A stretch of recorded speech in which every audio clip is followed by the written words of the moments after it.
Elle avait pris pour engagement premier d'accompagner cette jeunesse congolaise décomplexée et résiliente.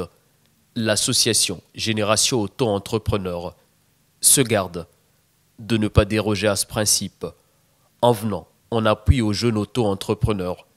Cette fois-ci, ce sont les secteurs des médias et agricoles qui sont les bénéficiaires. Dans les chiffres, c'est plus de 500 hectares qui seront mis à profit des coopératives agricoles dans 5 départements du pays.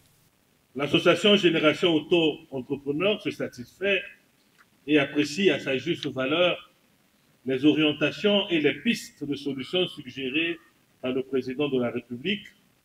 La Génération Auto-Entrepreneur appuiera à terme le financement de plus de 500 hectares par département dans 5 départements de notre pays, notamment le département du Poul, le département des Plateaux, du Niari, de la Lima et de la Bouenza. La jeunesse entreprenante, c'est aussi ces chevaliers de la plume et du micro, qui parfois, dépourvus des véritables moyens techniques, arrivent à faire front à la désinformation, qui bat son plein sur les réseaux sociaux.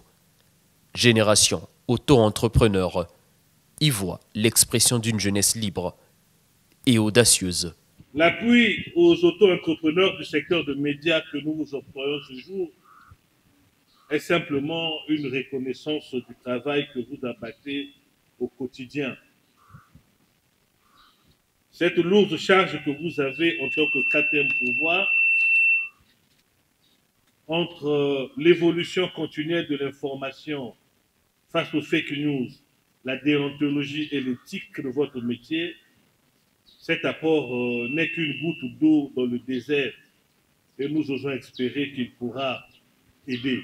Cet accompagnement de la génération auto-entrepreneur, comme le nom de la dynamique l'indique, on accompagne les entrepreneurs et nous qui sommes en ligne aussi, nous sommes des entrepreneurs. Et cet outil est un plus par rapport au matériel que nous utilisons. On ne peut pas être journaliste en ligne et surtout ne pas utiliser un ordinateur. Et ce sont des ordinateurs performants. Et donc, ça vient appuyer le travail que nous faisons au quotidien.